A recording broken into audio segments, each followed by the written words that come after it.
Assalamualaikum warahmatullahi wabarakatuh, pemirsa Nas NTV dimanapun Anda berada. Di penghujung Ramadan, kali ini kita ingin sedikit berefleksi tentang Lailatul Qadar sebagai sebuah eh, medium spiritual yang diberikan oleh Tuhan kepada umat Islam agar mencapai sebuah posisi yang dalam Al-Quran itu muttaqin. Nah, kesempatan kali ini saya sudah bersama dengan Bung Imam, seorang filosof muda yang banyak mendalami pemikiran dan telah keislaman. Bung Imam, Assalamualaikum. Waalaikumsalam warahmatullahi wabarakatuh. Ya, terkait dengan di ujung Ramadan ini, Bung, banyak hal yang eh, sangat spesial dan barangkali umat Muslim belum cukup menyadari betapa Lailatul Qadar ini sesuatu yang istimewa, sebuah hadiah dari Allah Subhanahu wa taala untuk keistimewaannya. Bagi Anda, bagaimana Anda melihat dimensi-dimensi penghujung Ramadan ini dikaitkan dengan keberadaan malam Lailatul Qadar itu yang hari ini mungkin orang ya umumnya kita orang awam menerjemahkan Lailatul Qadar itu apa sih sebenarnya? Apa itu Lailatul Qadar dan bagaimana kita memaknai sisi apa namanya Lailatul Qadar ini dalam kehidupan apa namanya di apa namanya upaya untuk merebut nilai-nilai utama dari Lailatul Qadar itu. Ya, kalau kita perhatikan secara esensi, Lailatul Qadar itu bentuk bahwa Allah itu ingin, bahasa sederhananya, bertransaksi. Itulah kenapa Quran mengambil satu diksi yang sering kita dengar, yaitu tijarotan, Tijarot, perniagaan. perniagaan. Artinya memang Allah mengajak siapa yang punya keimanan untuk bertransaksi dengan Allah. Bahwa di dalam Ramadan ini ada malam yang lebih baik dari 1000 bulan. Secara makna 1000 bulan ini oleh orang betul-betul dihitung. Ketemulah angkanya 83 tahun katanya. Tapi di situ kita perlu perhatikan lebih baik dari 1000 bulan. Artinya 1000 bulan itu adalah minimal balasan yang Allah berikan dari Lailatul Qadar. Ini kalau kita pendekatan bahasa ya. Karena lebih baik dari 1000 bulan. Nah, artinya lebih dari itu dan Allah beri balasan yang jauh lebih besar. Nah, kata-kata 1000 bulan ini mungkin untuk mengajak orang-orang yang sangat materialistis sekalipun, ya kan? Karena hitung-hitungannya itu kan kalau 1000 itu banyak, gitu. Itu yang pertama. Yang kedua, sebenarnya di situ ada peluang untuk siapapun melakukan proses perbaikan diri secara revolusioner. Karena tidak mungkin orang yang mengerti hadiah besar, kemudian dia melakukan atau berusaha untuk mencapainya dengan cara-cara santai. Itu tidak mungkin. Artinya, kalau Anda mau betul-betul menjadi orang yang punya kebaikan di masa yang akan datang, dengan jaminan langsung dari Tuhan, maka kita harus segera melakukan perbaikan itu. Sekarang detik ini, dan itu bukan hanya dilakukan pada saat Ramadan, tapi menjadi karakter barang. Jadi kalau kita lihat atau analogikan dengan barang tambang yang sangat mahal yaitu emas, inilah proses pemurnian diri manusia yang sesungguhnya. Manusia itu bukan orang yang materialis. Manusia itu bukan orang yang ambisius kepada jabatan, kekuasaan. Tetapi manusia itu adalah orang yang secara fitrah ingin melakukan kebaikan. Itu fitrahnya ya. Itu fitrahnya. Sehingga kalau dia punya uang, kebaikannya bertambah. Kalau dia punya kekuasaan, kebaikannya bertambah. Dan kalau dia bertemu Ramadan dan berharap Lailatul Qadar, semua yang disebut baik akan meningkat secara signifikan. Nah, itu yang bisa kita tangkap. Nah, yang terakhir, Lailatul Qadar ini memang secara langsung mengajak kita untuk mengakui kekuasaan Allah. Semua yang manusia himpun, katakanlah dia membangun istana, kalau kena banjir, selesai itu istana. Apalagi kalau banjirnya sampai setinggi atap. Ah, dengan arus lebih besar, bisa terbongkar. Kemudian kalau kita bangun gedung dengan kekuatan apapun, kalau Tuhan kemudian mendatangkan tsunami ataupun gempa, selesai semua. Tetapi kalau yang kemudian menjamin itu adalah Tuhan, disitulah akal kita tunduk sepenuhnya bahwa la haula wala quwata illa billahi masya Allah. Kira-kira begitu. Masya Allah. Nah, ketika kita merefleksikan Ramadan tadi sebagai sebuah eh, pemurnian jiwa seseorang dalam meningkatkan pendakian spiritualnya untuk menemukan Tuhan lebih dalam, bagaimana kemudian menjadikan momentum ini dalam konteks yang lebih universal, katakanlah begitu, sebagai kita sebagai individu dan kita sebagai sebuah komunitas masyarakat dan secara lebih luas lagi kita sebagai sebuah bangsa atau umat dalam kehidupan ini, sehingga nilai-nilai substantif dari Lailatul Qadar di penghujung Ramadan ini betul-betul menjadi satu nilai yang eh, memberi dampak nyata bagi kehidupan manusia. Ya, sama dengan seseorang dikabarkan atau dia mendapatkan kabar bahwa kamu akan dapat uang 1 miliar. Kira-kira ketika uang 1 miliar itu sudah di tangannya, di genggamannya, apakah dia akan menjadi orang yang sama dengan sebelum memiliki 1 miliar? Tentu berbeda. Dan dia pasti akan mulai belajar bagaimana cara mengelola 1 miliar ini. Sama dengan orang-orang yang mereka ingin mendapatkan Lailatul Qadar. Pasti mereka akan berupaya bahwa Lailatul Qadar itu bukan sekedar diraih kemudian menjadi orang yang menjadi bubar ya, akhlaknya, bubar ibadahnya, tetapi dia justru akan semakin berusaha bahwa dirinya itu akan semakin baik dalam akhlak, dalam kualitas. Dia akan belajar itu, bagaimana menjadi orang yang betul-betul meraih Lailatul Qadar. Sama dengan orang yang punya uang 1 miliar secara sebagai hadiah, dia akan belajar bagaimana cara mengelola ini supaya bermanfaat. Sebab kebanyakan orang memiliki harta banyak tapi tidak mampu mengelola. Ketika tidak mampu mengelola, maka dia orientasinya bersenang-senang. Oh ya, belanja ini, belanja itu, flexing dan seterusnya. Itu adalah contoh orang-orang yang tak bisa mengelola sebenarnya. Dan tidak bisa mengelola kemudian tidak diikuti dengan langkah belajar. Nah, orang yang dapat Lailatul Qadar secara empirik dan sosial akan menjadi pribadi yang orientasinya adalah bagaimana dirinya itu mengikuti Rasulullah. Ya, tidak hanya dalam hal ibadah tapi juga muamalah. Rasulullah itu selalu senang berbagi, mudah tersenyum, tidak pernah menghardik anak yatim, orang miskin, peminta-minta gitu. Itu akan dia lakukan, apalagi mengolok-olok gitu kan, itu nggak ada. Di sisi yang lain, dia akan terus belajar bagaimana dirinya itu dekat kepada Allah. Sehingga orientasi hidupnya itu bukan bagaimana 1 miliar ini menjadi 10 miliar semata, tapi kalaupun dia hitung 1 miliar ini bisa jadi 5 miliar, 10 miliar, maka itu adalah untuk memperluas jangkauan kebaikan dia. Nah, orang-orang yang punya Lailatul Qadar itu dia akan tampil sebagai agen-agen Tuhan.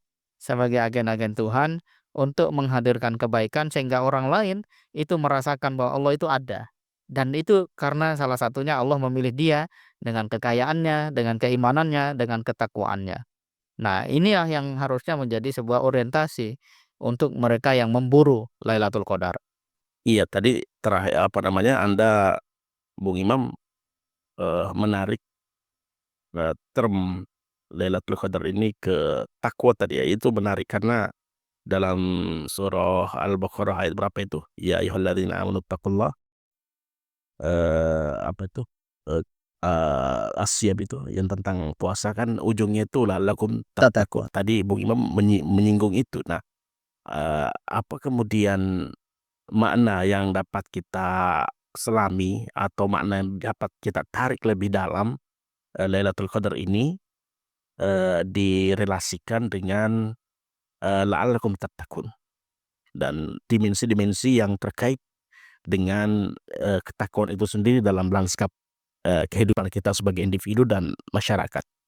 Ya, ini memang masih menjadi satu kendala bagi sebagian orang Islam bahwa takwa itu identik dengan hal yang abstrak, hal-hal yang abstrak gitu ya. Jadi nggak konkret kayaknya. Padahal dalam Quran itu kata takwa itu langsung diikuti oleh sebuah tindakan konkret seperti berbagi, baik dalam kondisi lapang maupun sempit. Jadi Tuhan itu tidak pernah mengajarkan kamu wajib sedekah karena kamu rezekinya banyak, enggak.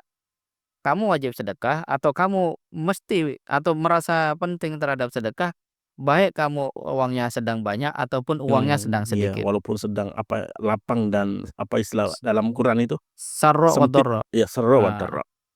kalau nggak salah seperti itu ya. Alladzina yunfikuna fis syarra'i wad dharra. Gitu ya. Dan itu menunjukkan bahwa sebenarnya yang harus menjadi harapan terakhir, harapan puncak kita, itu adalah Allah, bukan uang itu. Nah, itulah kenapa dalam kondisi sempit pun oleh Allah disuruh berinfak itu. Jadi takwa itu konkret, tindakan dia. Siapa bersedekah, dia akan mendapatkan pahala dari Allah, akan mendapatkan kebaikan dan menghadirkan kebaikan. Kemudian wal kadiminal ghaid, dan menahan amarah. Sekarang lihat saja para pejabat yang dia gagal ya mengendalikan amarahnya, itu pasti ucapannya ndak menarik dikutip media ini kan. Karena memang manusia itu tidak suka dengan kemarahan, tapi kalau dia takwa dia akan tahan itu. Tahan dalam pengertian dia tidak lampiaskan secara brutal ke sana kemari, seperti penembak-penembak dari tempat-tempat yang tidak suka umat Islam ya kan. Kalau lagi sholat Jumat ditembakin, itu karena kemarahan, jadi hilang akal. Nah, orang bertakwa itu nggak marah, dia bisa mengelola dan memaafkan orang lain. Nah, kadang-kadang kita melihat persoalan yang terlihat rumit itu hanya karena satu hal, ada kemarahan yang dibiarkan menimbulkan kebencian dan akhirnya sulit memaafkan. Padahal kita tahu bahwa manusia pasti ada kelemahannya ya, tidak ada sempurna. Maka wal afina 'anil nas. Jadi kalau dikorelasikan antara Lailatul Qadar dengan ketakwaan, itu sebenarnya satu paket. Siapa dapat Lailatul Qadar atau ingin Lailatul Qadar ya mestinya dia berusaha menjadi orang bertakwa. Jadi sekali lagi jangan menganggap takwa itu abstrak, hanya karena pakaian misalnya ya. Asalkan ngelihat orang pakaiannya udah religius, tampak religius, Jangan terjebak dengan simbolik ya, simbol simbol ya tapi gitu. substantif ya. Tapi memang kita harus tahu esensi, substansi dan seterusnya. Jadi menjadi orang bertakwa artinya kita menjadi problem solver, kira-kira Problem begitu. solver, oke. Mungkin terakhir Bung, tadi saya eh, tertarik dengan kunci yang Anda berikan. Ada tadi kata kunci yang menurut saya penting bahwa semuanya itu berakar pada apa namanya akal sehat. Tadi Anda mengatakan apa namanya ketika orang beriman itu tidak lagi kemudian terjebak dengan emosionalitasnya, tidak lagi marah tanpa sebab dan lain sebagainya, tapi semua sikap dan tindakannya berangkat dari akal sehat. Nah, ini sekaligus untuk menutup perbincangan kita.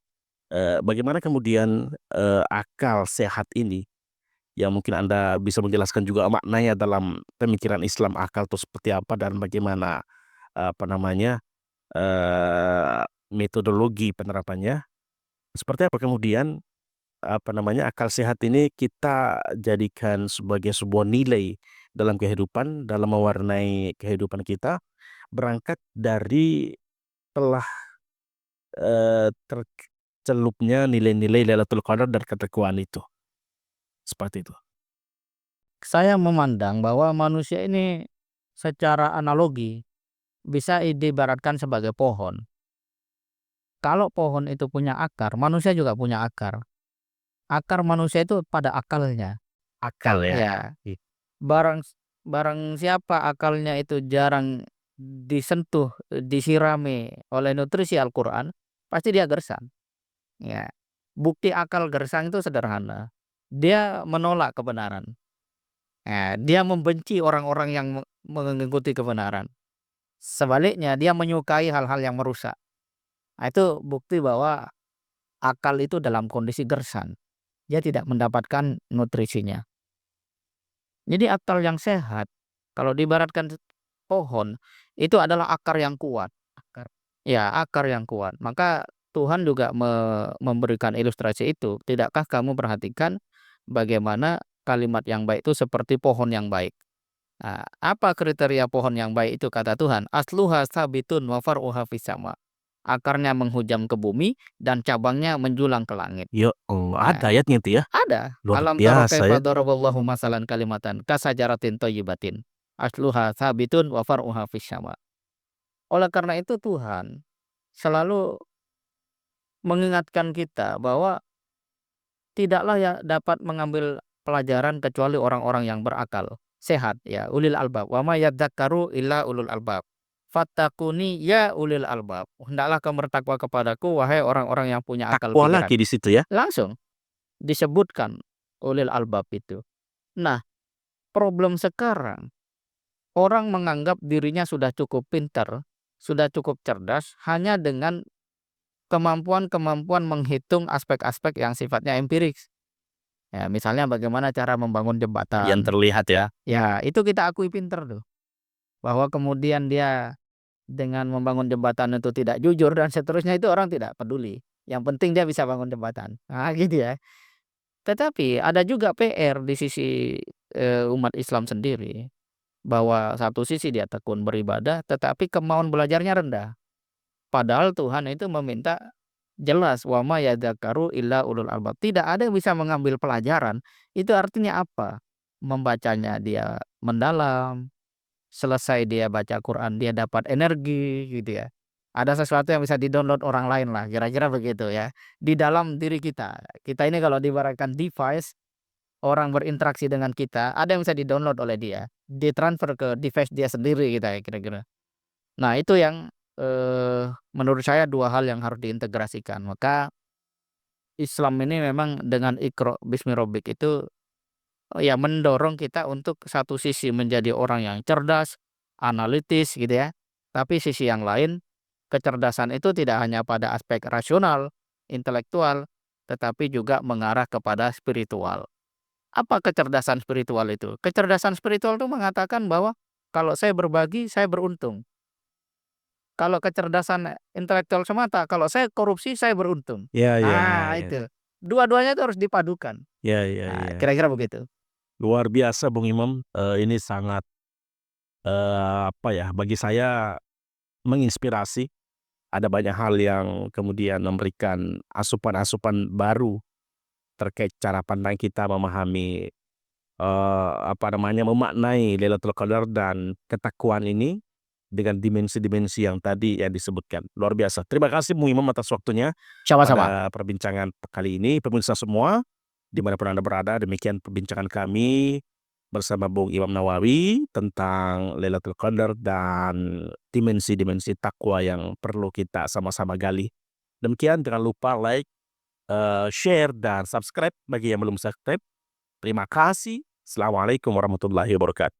Waalaikumsalam warahmatullahi wabarakatuh.